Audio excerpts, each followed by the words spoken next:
Hari ini sambungan firman Tuhan saudaraku pada tanggal 1, di mana dikatakan kita harus memiliki visi ke depan.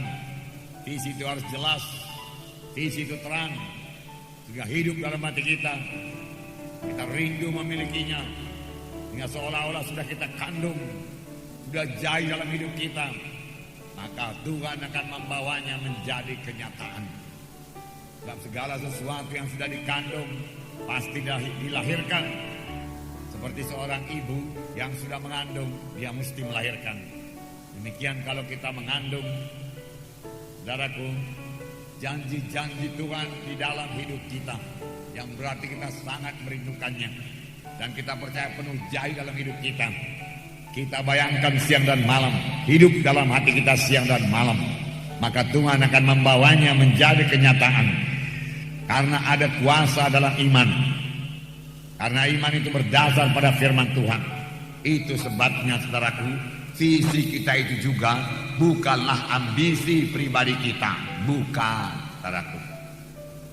Bukanlah ambisi pribadi kita untuk membesarkan diri. Bukan.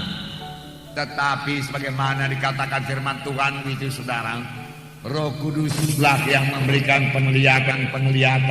Roh Kuduslah yang memberikan visi-visi kepada kita, ya, mimpi-mimpi kepada kita. Dan sepanjang kita terus, saudaraku, memegang penglihatan tersebut, mimpi-mimpi tersebut, saudara, itu menjadi visi kita, maka hal tersebut pasti menjadi kenyataan di dalam hidup kita. Amin. Tidak salah juga memiliki visi yang badaniah, saudaraku, ya. Saudara, sepanjang itu daripada Tuhan. Tetapi sebagai anak-anak Tuhan, saudaraku, fokus hidup kita ini adalah untuk Tuhan semuanya. Amin, saudara. Ya, amin, saudara. Ya, haleluya.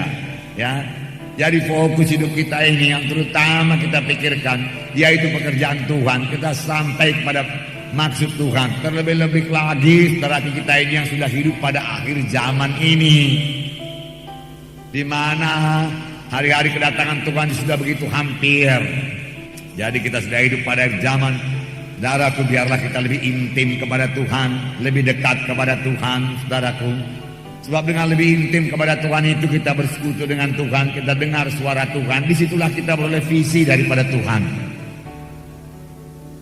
Dan visi itu kita hidupkan dalam hati kita, saudaraku, dan visi itu akan menjadi kenyataan. Nah, di sini juga, saudaraku, iman yang berubah menjadi kenyataan. Iman yang menjadi kenyataan. Iman yang menjadi kenyataan. Sudah punya iman, saudaraku, biarlah menjadi kenyataan. Bagaimana jalannya? Sederhana saja. Tidak sulit. Tidak ada yang sulit firman Tuhan ini sepanjang Roh Kudus menerangkannya kepada kita. Amin. Tetapi kalau Roh Kudus tidak membukakan rahasia firman Tuhan, sangatlah sulit dimengerti firman Tuhan ini. Ahli-ahli teologi akal manusia saja tidak dapat mengertinya. Tetapi kalau Roh Kudus memberikan wahyu, saudaraku, terang semua firman Tuhan. Dalam mengetahui Ibrani 11 ayat 1 berkata mengenai iman, di mana dikatakan iman adalah dasar dari segala sesuatu yang kita harapkan dan bukti daripada segala sesuatu yang tidak kita lihat. Bukti daripada segala sesuatu yang tidak kita lihat. Jadi kalau yang namanya iman itu belum kita lihat secara badani, tapi maunya kita lihat secara rohani. Ini yang dinamakan visi. Sudah hidup dalam roh kita, dalam pikiran kita, dalam hati kita, tetapi belum jadi kenyataan dalam dunia badani ini. Misalnya seperti saya katakan semalam tanggal 1, firman Tuhan berkata oleh Biluris, kamu sudah sembuh. Oh, aku sembuh, aku sembuh. Oh, pasti aku sembuh, aku tidak jadi mati. Biluris menyembuhkan aku. Haleluya, haleluya. Tapi penyakit masih terasa, badan masih lemah. Bagaimana membawanya kepada kenyataan supaya badan ini kuat, penyakit itu hilang? Supaya apa yang tidak dilihat itu menjadi kita lihat. Ya. Supaya apa yang kita harapkan itu dasar dari segala sesuatu yang kita harapkan itu menjadi kenyataan. Jadi bagaimana merubah iman ini jadi kenyataan? Ya, harus jadi nyata. Untuk itu kita harus punya iman memang. Melalui iman itulah Tuhan bekerja. Itu sebabnya firman Tuhan berkata, tanpa iman mustahil orang berkenan kepada Allah. Berarti orang yang menghampiri Allah wajib percaya bahwa Allah itu ada, dan dia memberi pahala kepada orang yang sungguh-sungguh mencari dia, sungguh-sungguh percaya, sungguh-sungguh berpegang kepada firman-Nya. Dan Tuhan tidak pernah melakukan satu apapun kepada anak-anaknya, saudaraku, tanpa iman pribadi mereka. Jadi setiap anak-anak Tuhan harus punya iman. Saudara harus punya iman. Mengapa? Kalau tidak punya iman mustahil.